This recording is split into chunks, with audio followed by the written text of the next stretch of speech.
আসসালামু আলাইকুম। ওয়ালাইকুম আসসালাম ভাই, ভালো আছেন? আলহামদুলিল্লাহ, আপনারা ভালো কেমন আছেন? আছেন? সালাম আলাইকুম ভাই, ভালো আছেন? ওয়ালাইকুম আসসালাম, আলহামদুলিল্লাহ। আলহামদুলিল্লাহ। আচ্ছা, লাস্ট যে শিও শটটা দিছিলাম কতজন এটা হচ্ছে সেট আপ পাইছিলেন? জি ভাই, পাইছিলাম। সেটআপ খুব কম ভাই। ভাই রেজাল্ট আমি কি? তিনটা পাইছি। তিনটাতে ভাই রেজাল্ট কি আসছে? সেটআপটা হলো এফডিজি ভাই তে। তিনোটাই উইন ভাই। আচ্ছা, তিনটা উইন পাইছি আমি। আমিও তিনটে পাইছিলাম। রেজাল্ট কি সবার রেজাল্ট বলেন? ওয়ান ভাই স্টেপ উইন হচ্ছে না। ওয়ান স্টেপ আলহামদুলিল্লাহ আমার এমটিজি উইন তিনটা হয়েছে। অ্যাভেলেবল, হ্যাঁ, ওয়ান স্টেপ এমটিজি আমরা নিতে পারবো।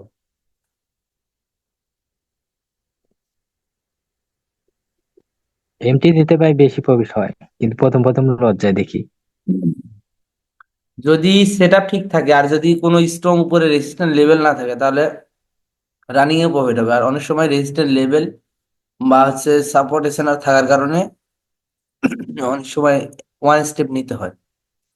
আচ্ছা, আজকে আমি হচ্ছে আমাদের তো সাপোর্ট রেজিস্ট্যান্ট শেখা হয়নি, হয়েছে?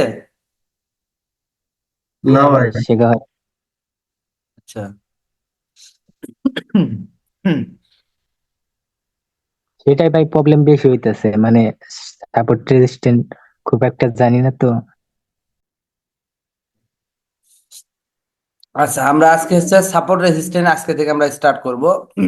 এর আগে আমি একটা স্ট্র্যাটেজি দিই, এটা শেষ দেন, এরপরে সাপোর্ট রেজিস্ট্যান্ট দিই, ঠিক আছে? আচ্ছা, অনেক সময় আমরা দেখি যে মার্কেটে এরকম সেট আপ ক্রিয়েট করে।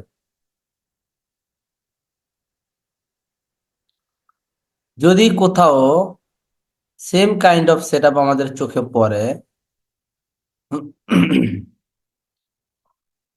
মানে আমি এটাকে বলি হচ্ছে ডাবল হ্যামার ক্যান্ডেল। এটাকে বলি কি? Double hammer candle. যদি কোথাও সেম সেট আপ পান, next candle will be down.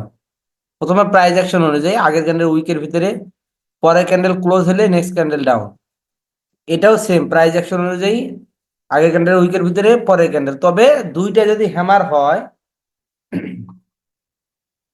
দুইটা যদি হ্যামার হয় সেই ক্ষেত্রে আমরা সরাসরি পরের ট্রেডটা ডাইরেক্ট ট্রেড করবো। আর প্রাইস অ্যাকশন অনুযায়ী কোথাও যদি মার্কেট এরকম ক্যান্ডেল ক্রিয়েট করে, একটা সেলার ক্যান্ডেল ক্রিয়েট করছে, এরপরে আবার একটা ক্যান্ডেল আসছে, কিন্তু আনফরচুনেটলি ক্যান্ডেলটা কি করছে, আগের ক্যান্ডেলে উইকের ভিতরে ক্লোজ করে দিছে। নেক্সট ক্যান্ডেল কিন্তু হবে কি? আপ।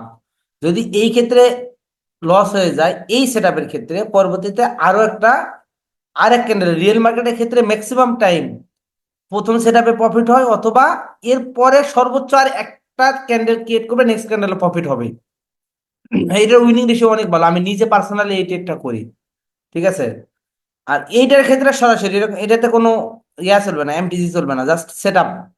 যেখানে আমরা সেটআপ দেখবো সরাসরি ট্রেড করব, যেখানে সেটআপ পাবো সরাসরি ট্রেড করবো। আর এইখানে এই সেটআপের ক্ষেত্রে সর্বোচ্চ আর একটা ক্যান্ডেল এখানে সেলার ক্যান্ডেল আসতে পারে।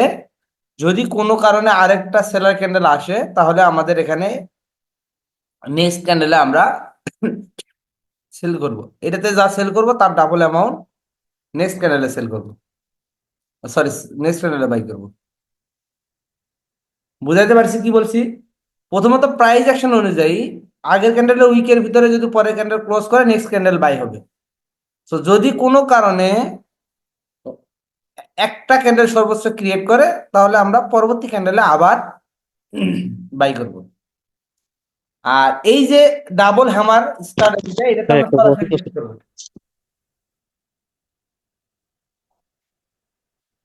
কারো কোনো প্রশ্ন থাকলে করেন। ভাই, এই যে মানে একটার ভিতরে উইক শেষ করে মানে আহ, তারপরে আরেকটা যখন ক্রিয়েট করে, হ্যাঁ, তারপরেও যেন আরেকটা করে, তারপরে মানে রিভার্স করে, এরকম হচ্ছে বারবার আমার। এটা ওটিসির ক্ষেত্রে কি হয় জানেন? ওটিসির ক্ষেত্রে এটা খুব বেশি হয়, রিয়েল মার্কেটের ক্ষেত্রে এটা প্রফিট দেয়, মাস্ট অনেক বেশি প্রফিট দেয়। ওটিসি ভাই মার্কেটের আমি ক্ষেত্রে কিন্তু রিয়েল মার্কেটে এই যে আজ কদিন রিয়েলে ট্রেড করছি, তো রিয়েলে আমার এই সমস্যাটা, মানে আমার লসের সবচেয়ে বেশি হচ্ছে এই সেটআপটাই। মানে উইকের ভিতর ক্লোজ করেছে, পরের ডে নিছি, ওইটা তো হয়েছে, পরে আর একটা ক্যান্ডেল আসছে, মানে তারপরের ক্যান্ডেল রিভার্স করছে। আচ্ছা, এটা সবসময় হওয়ার পসিবিলিটি খুব কম। ঠিক আছে, হ্যাঁ, এই আমার লসটা এইটা হচ্ছে, মানে এইটা। কারণ এই সেটআপটাতে এমনিতেই রিয়েল মার্কেটে লস কম। অনেক সময় দেখা যায় ওটিসির ক্ষেত্রে এই ক্যান্ডেলটা আবার পরবর্তী ক্যান্ডেল উইকের ভিতরে ক্লোজ দেয়, দেওয়ার পরেও নেক্সট ক্যান্ডেল আবার স্ট্রং একটা সেলার আসে, নেক্সট ক্যান্ডেল আবার দেখা যাচ্ছে যে স্ট্রং একটা সেলার আসে। এটা হচ্ছে ওটিসির ক্ষেত্রে হয় এরকম, যে এই মানে সেটআপটা হয়। এরকম হচ্ছে, হ্যাঁ এরকমই হওয়ার পরে যখন এরকমই হচ্ছে ভাই, এই সেটআপে লস এরপরে হচ্ছে ক্যান্ডেল বেশি। এরপরে ক্যান্ডেলটা আবার বায়ার আসবে। এটা ওটিসির ক্ষেত্রে এই সেটআপটা জি বেশি জি। হয়, তবে রিয়েল মার্কেটের ক্ষেত্রে এই সেটআপটা বেশি আসে। আপনারা হচ্ছে রিয়েল মার্কেটে টেস্ট করেন, আর হচ্ছে আগে একটু সামনে পিছনে অনেক সময় দেখবেন, আজকে ভিডিওটা কেউ দেখছেন কিনা, সামনে পিছনে একটু দেখবেন যে এই স্ট্র্যাটেজিটা কতটুকু কাজ করতেছে। যেহেতু ক্যান্ডেল অনেকগুলো হয়, পিছনে ক্যান্ডেল গুলো একটু দেখে নেবেন যে আসলে মার্কেট এটার এক্সপেক্ট করতেছে কিনা। যেহেতু এটা প্রাইস অ্যাকশনের, তো মার্কেট এটার এক্সপেক্ট করতেছে কিনা এটা আগে পিছনে ক্যান্ডেল গুলো থেকে দেখে নিতে হবে।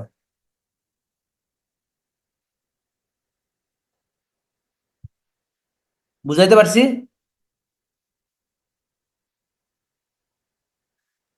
জি ভাই। তাহলে এই যে ডাবল হ্যামারে জি ভাই। সরাসরি ট্রেড করতে পারবেন, ডাবল হ্যামারে সরাসরি ট্রেড করতে পারবেন। আর প্রাইস অ্যাকশনে এই সেটআপটাতে সর্বোচ্চ ওয়ান স্টেপ এমডিজি ইউজ করবে, এরপর আর ইউজ করবে না। যদি কোথাও দেখেন যে এরকম হয়, লাস্ট এরকম একটা ক্যান্ডেল ক্রিয়েট করছে, এরপরে ক্যান্ডেলটাতে আপনারা করতে পারবেন। তবে কোনো সেটআপে 100% না, প্রত্যেকটা সেটআপে নির্দিষ্ট জায়গা থাকে, এরপরে সেটআপ গুলোতে প্রফিট আসে। সো এই জায়গাগুলো ফাইন্ড আউট করার জন্য আপনাদের হোমওয়ার্ক গুলো করা লাগে। সো যথেষ্ট পরিমাণ ওয়ার্ক করেন, ইনশাল্লাহ রেজাল্ট ভালো আসবে। ঠিক আছে?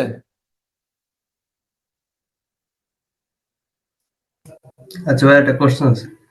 হ্যাঁ, বলেন। বলছি, এই যে সেটআপ গুলা, এগুলা কি আপনার আপনার রেঞ্জিং মার্কেটে বা আপ ট্রেন্ড বা ডাউন ট্রেন্ডের ক্ষেত্রে কি এটা হয়? মানে আমরা কি ওটা কি ফিল্টারেশন করবো? না, আপাতত টেন্ট দিয়ে এগুলোর কোনো ফিল্টারেশন করার প্রয়োজন নাই। আমরা হচ্ছে সামনে যখন সাপোর্ট রেজিস্ট্যান্স শিখবো, তখন কিছু ফিল্টারেশন এগুলোর সাথে অ্যাড হতে পারে। আপাতত টেন্টের সাথে এগুলো কোনো ফিল্টারেশন নেই। ঠিক আছে।